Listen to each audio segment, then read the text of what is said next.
नमस्कार विद्यार्थियों। आज हम पादपों में आकारिक की विविधता के अंतर्गत अपने तीसरे वीडियो में हम पादपों में स्वभाव के आधार पर पाई जाने वाली विविधता के बारे में अध्ययन करेंगे। पादप स्वभाव में विविधता के आधार पर 3 प्रकार के होते हैं। सर्वप्रथम शाक। ये ऐसे पौधे होते हैं जिनका तना दुर्बल अर्थात कमजोर होता है एवं अकाष्ठीय होता है और इनकी ऊंचाई जमीन सतह से लगभग 1 मीटर तक होती है। दूसरा है झाड़ी। ये ऊंचाई में लगभग 4 मीटर तक होती है तथा ये काष्ठीय होते हैं अर्थात इनमें तना है जो काष्ठीय होता है। लेकिन झाड़ी की जो मुख्य विशेषता है वो ये है कि इनके अंदर कोई मुख्य तना नहीं होता बल्कि जमीनी सतह के पास से कई सारे तने एक साथ में निकलते हैं अर्थात तने में शाखन भूमि सतह के पास से होता है। तीसरा है वृक्ष। वृक्ष की सामान्यतः ऊंचाई 4 मीटर से अधिक होती है और इनका तना मजबूत एवं काष्ठीय होता है। अब हम इन तीनों कैटेगरी के बारे में के उदाहरण सहित बात करते हैं। सबसे पहले है शाक। शाक 3 प्रकार के। पहला है 1 वर्षीय शाक, यानी ये ऐसे पौधे हैं जो एक ग्रोथ सीजन के अंतर्गत अपना जीवन काल पूर्ण करते हैं। उदाहरण के रूप में आप देखें तो ब्रेसिका कैम्पेस्ट्रिस यानी सरसों। द्विवर्षीय शाक, ये ऐसे पौधे हैं जो 2 ग्रोइंग सीजन के अंदर, एक ग्रोइंग सीजन में ये अपनी कायिक वृद्धि करते हैं जबकि दूसरी ग्रोइंग सीजन के अंतर्गत इनमें फ्लोरिंग, फ्रूटिंग एवं सीड फॉर्मेशन की प्रक्रिया संपन्न होती है। एग्जाम्पल हम देखें तो बीटा वल्गेरिस यानी चुकंदर। और तीसरा जो प्रकार है वो है बहुवर्षीय शाक।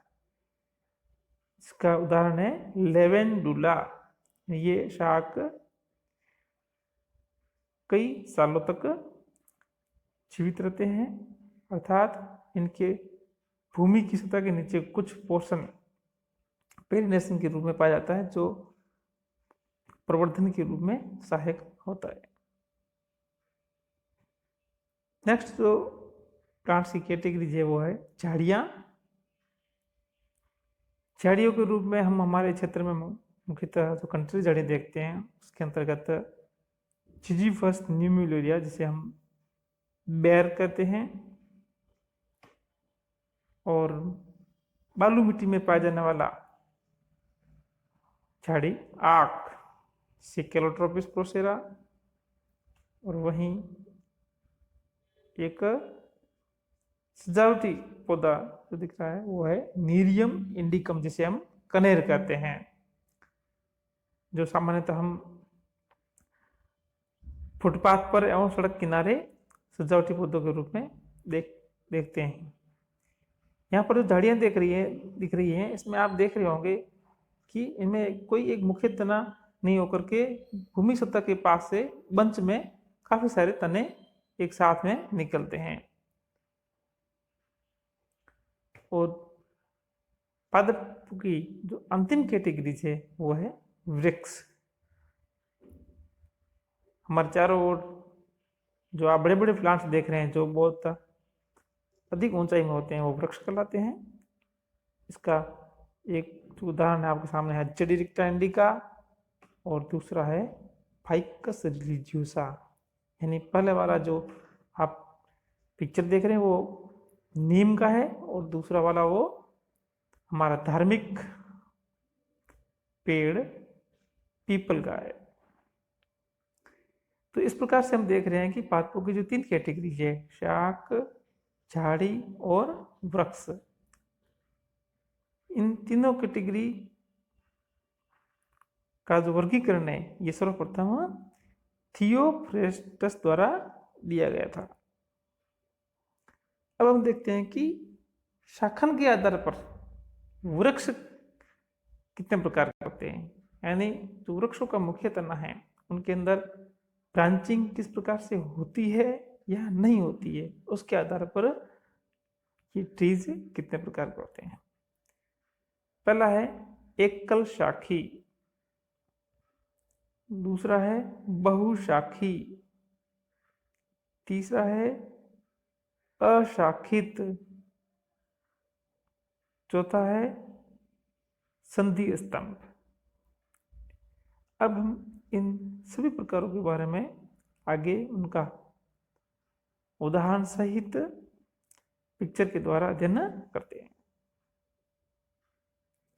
सबसे पहले है एकल शाखी वृक्ष।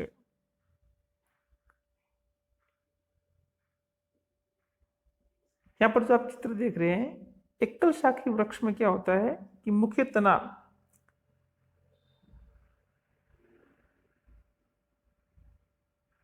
तना निरंतर आपको ऊपर की तरफ वृद्धि करता हुआ नजर आएगा। इसके साथ ही साथ जो तना ऊपर की तरफ बढ़ता है, साइड में पार्श्व शाखाएं विकसित होती रहती है।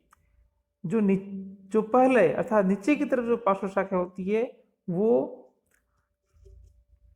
लंबाई में अधिक होती है, जबकि ज्यों ज्यों आप ऊपर की ओर बढ़ते जाओगे त्यों त्यों जो शाखाएं निकलेगी उनकी लंबाई कम होगी। इस प्रकार से हम देखते हैं कि आपको जो पौधा है, क्योंकि ऊपर की शाखाओं की लंबाई कम है और नीचे वालों की शाखाओं की लंबाई अधिक होने के कारण समांतर दिशा में जो प्लांट है उसका स्वरूप में शंकु के रूप में अर्थात कोनिकल शेप में नजर आता है। इसलिए जो एकल शाखी वृक्ष होते हैं उनको शंकु रूपी वृक्ष भी कहते हैं, क्योंकि इनका जो बाह्य स्वरूप है वो हमें एक शंकु के आकृति के रूप में दिखाई देता है। और इस प्रकार के वृक्षों का जो उदाहरण है वो है पोलीएल्थिया लॉन्गिफोलिया। नेक्स्ट है बहुशाखी वृक्ष। जैसा कि नाम से विदित है कि इस प्रकार के जो वृक्ष होते हैं उनमें हमें एक मुख्य तना देखने को मिलता है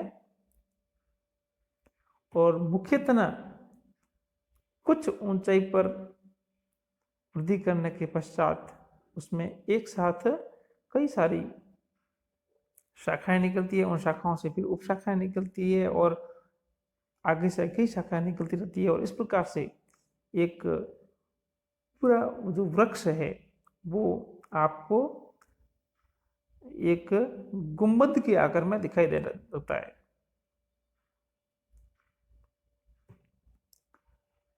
नेक्स्ट है आपका वो अशाखित वृक्ष। अशाखित जैसा कि नाम से पता पड़ रहा है, यानी इसके अंदर जो तना होता है वो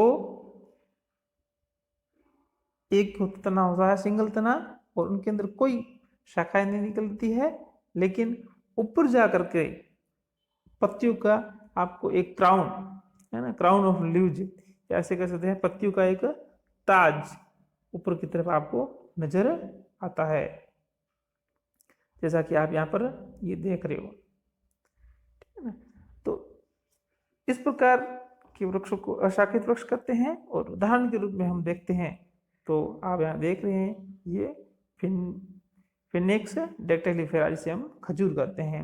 और दूसरा उदाहरण अपन देखते हैं तो नारियल कोकोस न्यूसीफेरा, इसमें भी आप देख रहे हैं कि जो तना है वो एक सिंगल तना है, उसमें किसी प्रकार का कोई साइड में ब्रांचेज नहीं निकल रही है, और ऊपर की तरफ आप देखोगे तो तने के शीर्ष पर आपको पत्तियों का एक ताज नजर आता है।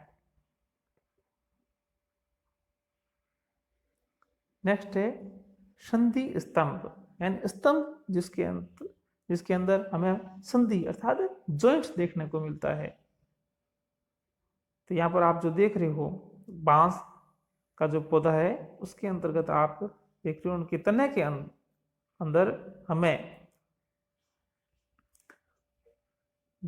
उनके अलग अलग अंतराल पर हमें गांठें देखने को मिल रही है, जैसा कि आप यहाँ इस पिक्चर में देख रहे हो। तो इन गांठों को परोसंधियां बोलते हैं और दो गांठों के बीच की जो दूरी है उसको पर्व कहते हैं। और बांस है, इसका वानस्पतिक नाम है बैम्बूसा वल्गेरिस। धन्यवाद।